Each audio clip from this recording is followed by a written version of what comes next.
നമ്മുടെ ആക്സിസ് ബാങ്കിന്റെ പുതിയ ATM കാർഡ് നമുക്കിങ്ങനെ എളുപ്പത്തിൽ നമ്മുടെ ATM കാർഡ് വഴി ആക്ടിവേറ്റ് ചെയ്യാം, അതേപോലെ പുതിയൊരു പിൻ നമ്പർ സെറ്റ് ചെയ്യാം തുടങ്ങിയിട്ടുള്ള കാര്യങ്ങളാണ് ഇന്നത്തെ വീഡിയോയിൽ നമ്മൾ നോക്കാനായിട്ട് പോകുന്നത്. അപ്പോൾ നമുക്കിന്റെ കൂടുതൽ കാര്യങ്ങളോട് തന്നെ പോകാം. അപ്പോൾ ഇതിന് ആദ്യമായിട്ട് തന്നെ നിങ്ങൾ ഒരു ആക്സിസ് ബാങ്കിന്റെ ATM കൗണ്ടറിലേക്ക് പോകേണ്ടതായിട്ടുണ്ട്. അതിനുശേഷം നിങ്ങളുടെ ATM കാർഡ് നിങ്ങൾ കൃത്യമായിട്ട് മെഷീനിലേക്ക് ഇൻസേർട്ട് ചെയ്യുക. പിന്നീട് അവർ നമുക്ക് ആവശ്യമായിട്ടുള്ള ലാംഗ്വേജ് ഇവിടെ തിരഞ്ഞെടുക്കാനായിട്ട് പറയും. അപ്പോൾ നിങ്ങൾക്ക് ആവശ്യമായിട്ടുള്ള ലാംഗ്വേജ് സെലക്ട് ചെയ്യുക. പിന്നീട് നമുക്ക് ആവശ്യമായിട്ടുള്ള സർവീസ് ഏതാണെന്ന് വെച്ചാൽ ഇവിടെ തിരഞ്ഞെടുക്കേണ്ടതായിട്ടുണ്ട്. അപ്പോൾ നമ്മളിവിടെ സെറ്റ് എ ന്യൂ പിൻ എന്നുള്ള ഓപ്ഷനാണ് തിരഞ്ഞെടുക്കേണ്ടതായിട്ടുള്ളത്. ആ ലെഫ്റ്റ് സൈഡിൽ നിങ്ങൾക്ക് കാണാനായിട്ട് കഴിയും.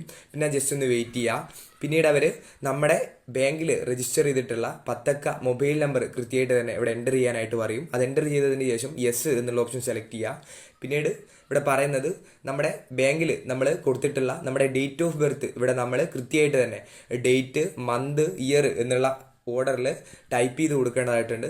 അതും കൃത്യമായിട്ട് ടൈപ്പ് ചെയ്ത് കൊടുത്തതിന് ശേഷം നമ്മൾ യെസ് എന്നുള്ള ഓപ്ഷൻ തിരഞ്ഞെടുക്കുക. പിന്നീട് നിങ്ങൾ ജസ്റ്റ് ഒന്ന് വെയിറ്റ് ചെയ്ത് കഴിഞ്ഞിട്ടുണ്ടെങ്കിൽ നിങ്ങളുടെ ബാങ്കിൽ രജിസ്റ്റർ ചെയ്തിട്ടുള്ള മൊബൈൽ നമ്പറിലേക്ക് ഒരു 4 അക്ക OTP നമ്പർ SMS ആയിട്ട് കൃത്യമായിട്ട് വരുന്നതായിരിക്കും. അത് നിങ്ങൾ ജസ്റ്റ് ഒന്ന് നോട്ട് ചെയ്യുക. അതിനുശേഷം നമുക്ക് സ്ക്രീനിൽ നിലയിലേക്കുള്ള ഒരു മെസ്സേജ് വന്നതായിട്ട് കാണാം. Please enter the activation passcode എന്ന നിലയിലേക്ക്. അപ്പോൾ നമുക്കിവിടെ SMS ആയിട്ട് വന്നിട്ടുള്ള ആ 4 അക്ക OTP നമ്പറാണ് നമ്മളിവിടെ കൃത്യമായിട്ട് എൻ്റർ ചെയ്യേണ്ടത്. അത് എൻ്റർ ചെയ്തതിന് ശേഷം നമ്മൾ ചുവടെയുള്ള കണ്ടിന്യൂ എന്നുള്ള ഓപ്ഷൻ കൃത്യമായിട്ട് ഒന്ന് തിരഞ്ഞെടുക്കുക. പിന്നീട് നിങ്ങൾ ജസ്റ്റ് ഒന്ന് വെയിറ്റ് ചെയ്ത് കഴിഞ്ഞിട്ടുണ്ടെങ്കിൽ സ്ക്രീനിൽ നിലയിലേക്കുള്ള ഒരു മെസ്സേജ് വന്നതായിട്ട് കാണാം. പ്ലീസ് എൻ്റർ യുവർ ന്യൂ പിൻ എന്ന നിലയിലേക്ക്. അപ്പോൾ ഇവിടെയാണ് നമ്മൾ പുതുതായിട്ടുള്ള നമ്മുടെ പിൻ നമ്പർ കൃത്യമായിട്ട് സെറ്റ് ചെയ്യേണ്ടത്.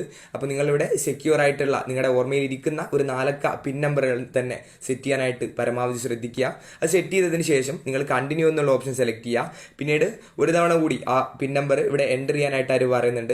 അത് നിങ്ങൾ കൃത്യമായിട്ട് എൻ്റർ ചെയ്തിട്ട് കണ്ടിന്യൂ എന്നുള്ള ഓപ്ഷൻ ഒരു തവണ കൂടി സെലക്ട് ചെയ്യുക. അപ്പോൾ ഇത്തരത്തിൽ ചെയ്യുന്നതോടെ നമ്മുടെ പ്രോസസ്സ് ഇവിടെ കൃത്യമായിട്ട് തന്നെ കംപ്ലീറ്റ് ആകുന്നതായിരിക്കും. അപ്പോൾ ഇത്തരത്തിൽ എളുപ്പത്തിൽ നിങ്ങളുടെ ആക്സിസ് ബാങ്കിൻ്റെ ആക്ടിവേഷൻ പ്രോസസ്സ് കംപ്ലീറ്റ് ചെയ്യാനായിട്ട് കഴിയുന്നതാണ്. അപ്പോൾ നമ്മുടെ വീഡിയോ ഇത്ര മാത്രമേ ഉള്ളൂ. ഈ വീഡിയോ നിങ്ങൾക്ക് ഉപകാരപ്രദമാണെങ്കിൽ ഒന്ന് ലൈക്ക് ചെയ്ത് പോവുക. അതേപോലെ നമ്മുടെ ചാനൽ സബ്സ്ക്രൈബ് ചെയ്യുന്ന കാര്യം കൂടി ഒന്ന് പരിഗണിക്കുക.